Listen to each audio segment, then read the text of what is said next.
சில பேருக்கு ஒரு வாட்டி சொன்னால் புரியும் சார், சில பேருக்கு 10 வாட்டி சொன்னாலும் புரியாது சார். வேணும்ன்ட்டு திமிரு செய்யாமல் இருக்கிறாங்க. அப்படி கிடையாது சார், 9 வாட்டி நீங்கள் சொன்னது புரியல சார். சரி, ஏன் புரியாம போகுது தெரியுமா? நான் ஒன்று சொல்றேன். இந்த போனை எப்போ பார்த்தாலும் பார்த்துக்கிட்டே இருந்தீங்கன்னா யார் சொன்னாலும் புரியாது. புத்தகத்தை படிச்சிங்கன்னு வச்சுக்கோங்களேன், எவன் சொன்னாலும் புரியும். அந்த சொல், ஒரு சொல்லை இன்னொரு சொல் கடந்து, அந்த ஒரு சொல்லும் இன்னொரு சொல்லோடும் சேர்ந்து அந்த பொருளை புரிந்து கொண்டு அந்த அடுத்த கட்டத்திற்கு போய்கிட்டே இருக்கிறீங்கல்ல, அந்த பயிற்சி இருக்குல்ல, அதுக்கு பெயர்தான் கல்வி, அதற்கு பெயர்தான் அறிவை கூர்த்திட்டுதல். அதனால் சொல்லுகிறேன், இந்த அறிவை கூர்த்திட்டி தந்த புத்தகங்களே உங்களுக்கு நன்றி. ஒன்றை எப்படி நாம் புரிந்து கொள்ள, நான் இப்படி சொல்றேங்க, வெறும் சொல் தான். கருத்து ஏத்துங்க மந்திரம், வெறும் கயிறு தான். எடுத்து கையில கட்டினா கங்கணம், கழுத்துல கட்டினா தாலி, இடுப்புல கட்டினா அரணா கயிறு. கயிறு தான். வெறும் சோறு. கருத்து ஏற்றினால் பிரசாதம். வெறும் பேச்சு. கருத்து ஏற்றினால் சத்சங்கம். வெறும் கட்டடம். கருத்து ஏற்றினால் கோவில், வீடு. கருத்து ஏற்றணும்ல. அந்த கருத்து ஏற்றக்கூடிய அந்த ஆற்றலை எது தரும் என்றால் வாசிப்பும் புத்தகங்களும் உனக்கு தரும். போன சண்டே தினமலர் பத்திரிக்கை இருந்துச்சுன்னா அதில் எனக்கு கேள்வி பதில் கேட்டிருக்காங்க.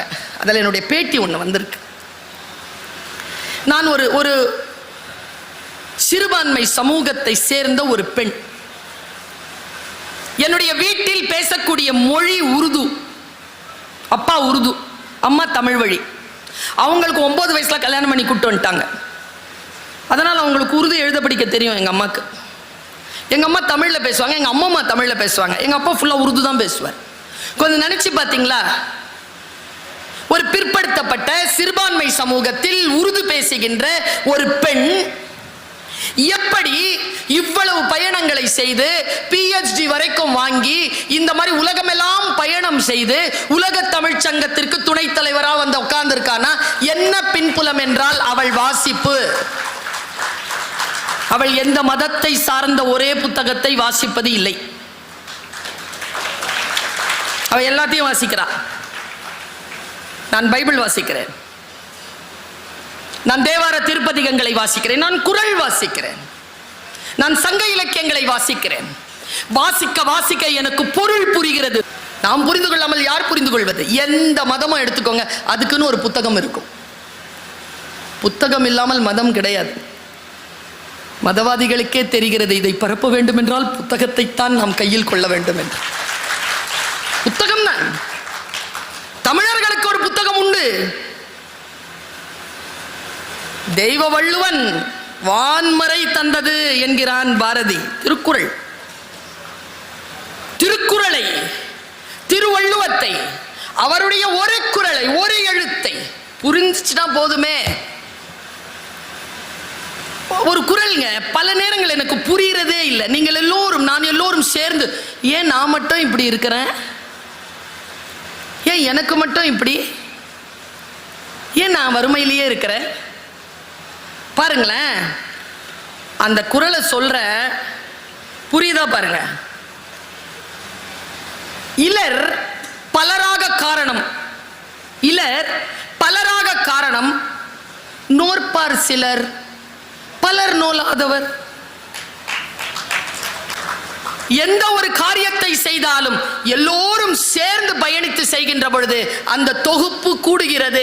சிலர் மட்டும் செய்தால் பலன் அவர்களுக்கு மட்டுமே கிடைக்கிறது என்கிறான் வள்ளுவன். ஒன்றை நான் புரிந்து கொள்ள முயற்சி செய்கிறேன். அந்த முயற்சி இருக்குல்ல, கடகடன்னு பேசினா புரியாதுங்க. எங்க பேச்சு பரம்பரையிலேயே அப்படிப்பட்டவர்கள் உண்டு. வேகமா பேசுவாங்க, அதை நம்ம கைத்தட்டி ஆர்ப்பரிப்போம் அந்த பேச்சை. ஆனா கடைசியா என்ன புரிஞ்சுது? புரிதல் இருக்குல்ல, அந்த புரிதலுக்கான அடித்தளம் எது கொடுக்கிறது என்றால் நூல்கள் கொடுக்குது. எது யார் பேசினாலும் புரியும் உனக்கு. என்ன மந்த மாதிரி உட்கார்ந்து இருக்க? அப்படின்னா என்ன? அப்படின்னா என்ன? மந்த மாதிரி உட்கார்ந்து இருக்கிறேன்னா என்னங்க?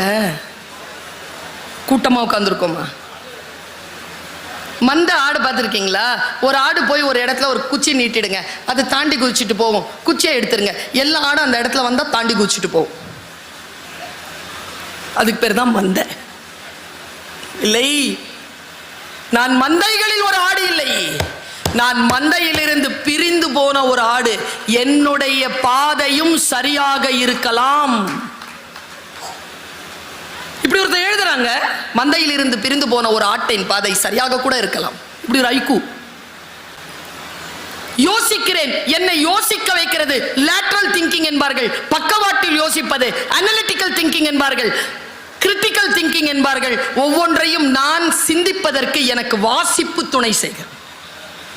வாழ்க்கை முழுவதும் முட்டாளாக இருப்பதை விட ஒரு முறை முட்டாள் என்று பெயர் வாங்குவது புத்திசாலித்தனம். வேகமா சொன்னா புரியாது, புரிஞ்ச மாதிரி இருக்கும். தமிழ் தானே, புரிஞ்சுதாப்பா? சொல்லு, புரிஞ்சுதா? சிரிக்கிறான். நான் ஒன்று சொல்லட்டுமா? கற்றலின் முதல் தகுதி என்ன தெரியுமா தம்பி?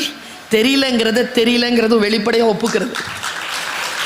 அப்பதான் கற்றல் நிகழும்.